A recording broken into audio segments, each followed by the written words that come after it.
Jay Anderson with Cageside Press. Jay, please go ahead. Hey, thanks very much. And Billy, welcome back. First of all, I mean, you've talked about it a little bit, but just want to get your take on the catchweight here. How much of concern is his size going to be for you? No, it's not really going to be a big concern. Going into this, I wanted to fight at featherweight just to, try to climb up the ranking. But since he wanted to do a little heavier, they basically said, either take this fight against Spike or, you're going to have to probably wait a little while. And I didn't want to wait any longer. I thought it was a good matchup stylistically for me. And I don't think it's going to make much of a difference. He's really explosive in the first round, but my conditioning's, right where it needs to be. So I still think it's a great fight for me. He beat a teammate of yours, Alon Cruz, back in February. Does that make things a little more personal, or is this business as usual? Yeah, I'm trying to make it just business as usual. I wasn't a big fan of that fight. I think Alon was a little bit nervous going into that one, and in my opinion, and I know a lot of people agree with me, I thought the way the fight ended was a little controversial because of those elbows that might have been to the back of the head. It looked a little suspect to me. So it's a little personal, but at the end of the day, whoever the UFC puts in front of me, my goal is to go out there and get the finish. Now, obviously, we're in some wild circumstances right now. A lot of people, unable to train at the gym, at least like normal. Some people training from home. What's training camp been like for you? Who you've been working with? Yeah, so we had to. I live in Tampa, Florida, and Florida in general. We did actually have to shut down our gym at Gracie Tampa South, where I've been at since 2010. So we shut that down. While we shut that down, I was basically hitting mitts at my house with a few teammates.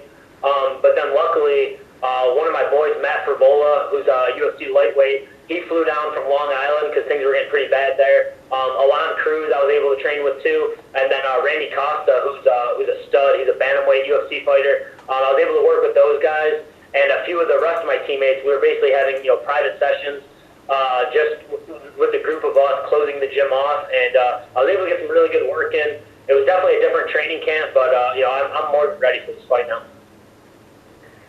And last one for me, I mean, it's going to be at the Apex, smaller venue, smaller cage. How do you think that smaller cage is going to play into things? Yeah, well, I'm pretty comfortable with that cage. I fought there in July last year. I had a really big win there, probably the biggest win of my career. So I feel pretty comfortable fighting at the Apex and with the smaller cage. In fact, this is actually my fourth fight in Vegas. I fought twice on the Ultimate Fighter, and it was, there was a very limited amount of people that were at that fight too. And fighting at the Apex, I feel pretty comfortable with the small crowd. I'm actually looking more forward to that bigger crowd and that energy. But it's business as usual. We all have to make some adjustments and keep moving forward. All right, thanks very much. Best of luck on Saturday. Thanks, man. I appreciate it. And our next question will come from Jim Barcelona from the Miami Herald. Jim, please go ahead. Yeah, thank you so much. What are your thoughts of this card itself? Because it's UFC returning to Las Vegas, which is so cool. And I know you said you're living in Tampa now, and I'm also wondering, were you hopeful to get on one of those Jacksonville shows because it was so close to Tampa? That didn't happen. But again, you're on this huge Las Vegas show now. What are your thoughts about all that? Yeah, I'm excited, man. I love Vegas. I love coming out here. It's the fight capital of the world. We were trying to get on that Jacksonville card. I was matched up with Gavin Tucker, and so they basically said that Gavin, since he's Canadian, wasn't going to be able to make that fight. And when I knew that, and then basically as time went on, we realized that we were going to have to get a different opponent. The UFC called and said, how soon can you fight? And we said as soon as possible. So, I was hoping, because it was either going to be in Jacksonville or Vegas, it would have been awesome to fight in Jacksonville. My whole amateur career, we basically just drove all over Florida to fight. So that would have been a really cool experience just to drive, 3 hours away in Jacksonville. But Vegas, I feel pretty comfortable here too, and it's pretty cool to be out here. And even with these, different times, it's great just knowing that I'm going to be able to fight and continue my career in the UFC. Safety-wise, what has it been like testing for this fight and getting ready for this fight? Yeah, it's definitely been different. I was actually running late because I forgot my credentials. We're pretty much in lockdown here in Vegas. We have our own little workout room, and it's just UFC staff and UFC fighters here, so it's definitely different. But this is what we do. It really reminds me of the Ultimate Fighter when we were kind of locked in a hotel and we just had to train by ourselves. So at least this time we had to keep our cell phones and we can listen to music. So for me, it's just business as usual. I got to focus on the goal at hand, and that's to go out there and put on a show Saturday night and get that finish, which I'm always looking for. And Billy, you work for Titan FC, is that correct? No, I don't work for Titan FC. I've cornered some fighters there before, and I know their owner Lex pretty well since they're out of Florida as well. But no, I work for a gym, Gracie Tampa South, and then I do some real estate on the side too. Very cool. And lastly then, because I was going to bring up Titan FC is starting back up down in South Florida again, so that's really cool because you mentioned Florida. What has it been like just moving to Florida, being in Florida, training in Florida? There's so many great fighters in Florida training and some very good training facilities. Yeah, I love Florida, so I grew up in Buffalo. I moved to Florida when I was 21, basically to pursue my goal of, being a world champion, to get to the UFC and to be a world champion. So it's been great, man. This quarantine, I was talking to my family up in Buffalo, and, not only were they on lockdown, but it was freezing cold up there. So at least in Florida, we were on lockdown for a few weeks, but I was still able to go for runs, go for bike rides, be outside. So it wasn't as bad in Florida, but I was really feeling for the people up north because, not only was it, they were in lockdown, it was really cold and they couldn't really do much outside. So Florida is, it's my home now. I'll probably end up living there probably the rest of my life. And lastly, family and friends okay up in Buffalo? Yeah, everyone's good, man. Thanks for checking in. Buffalo, well, especially where we live, we grew up in a town called Lewiston, New York, one of the most beautiful little towns in the world.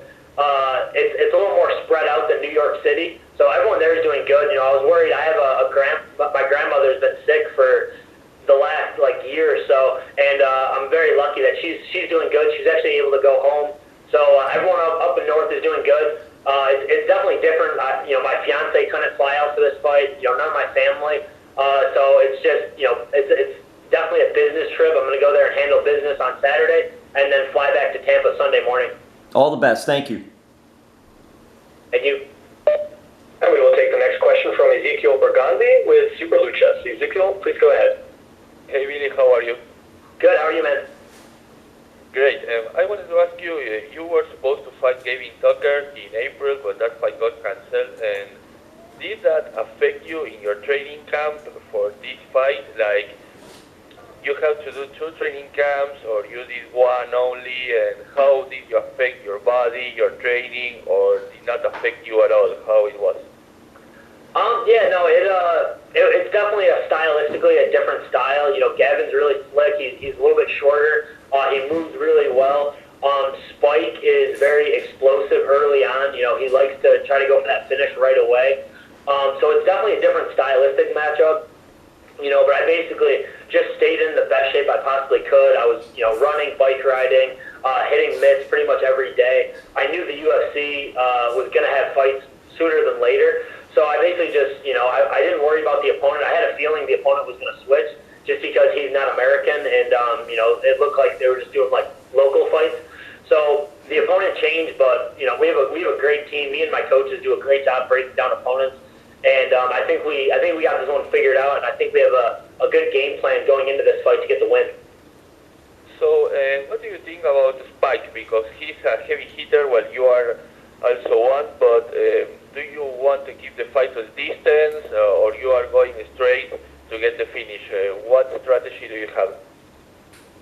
I know Spike. He's a fast starter. He gets off to a fast start. He's got a lot of first round finishes, but I do too. And a lot of times when people get overzealous, I end up capitalizing on that. So he knows. We both know that my conditioning is going to be better. The longer this fight goes on, I think it's going to favor me, especially when I'm just going to be breaking him down. So wherever the fight goes, I plan on keeping the pressure on the whole time and basically just wearing him down and taking him into those deep waters, because he's not very comfortable going into those long fights. He looks like he gasses out, and we both know that's my strategy, just to wear him down and get the finish. And my last question is, I know fighters usually think about the fight that is next. But if you get the victory, if you win, do you have any other opponent in mind? Do you want to challenge someone or not? You are not thinking about that? Yeah, no, I'm not really thinking about it. I would like to, I want to see how my body feels after this fight. If I go in there and, if I go in there without any injuries, I would like to get a quick turnaround. Obviously a lot of these, just like every other fighter, that fight island sounds very intriguing. After this fight, I'm going to help my teammate Matt Frivola get ready for his fight. He's fighting on June 20th. He's going to be in my corner for this fight. I'm probably going to be in his corner for his fight June 20th. So we're going to go right back to Tampa and get right back into work. And, whoever the UFC gets me, I was matched up with Gavin Tucker, and, that fight fell through.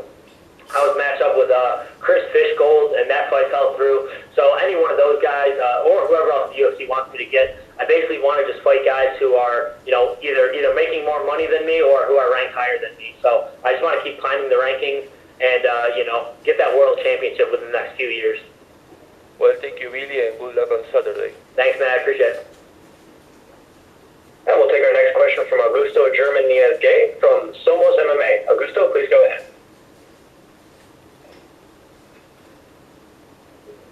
Augusto. Okay, we will move on. We will go with Agni in Georgia. Agni, please go ahead. Hello, Billy. Hello. Well, we got from Bulgaria. So, basically, your opponent is looking like he's going forward to crush you in the first minute. Are you ready to meet him in the center, or you will try to figure out in the first minute what he wants to do in the octagon? Yeah, I'm very comfortable meeting him in the center of the ring and throwing down. If you watch my fights, I can be very explosive too early on. I'm looking for that finish, whether it's the first, second, or third round. I think my resume speaks for itself. I've beaten some really tough guys. I was on the Ultimate Fighter. I fought in the Contender Series. I fought on every main event regional show that would have me. So I'm not really, obviously I'm not taking him lightly, but I know what I'm capable of. And I think my style is going to be a lot of problems for Spike or Hunter. Thank you, sir. Good luck.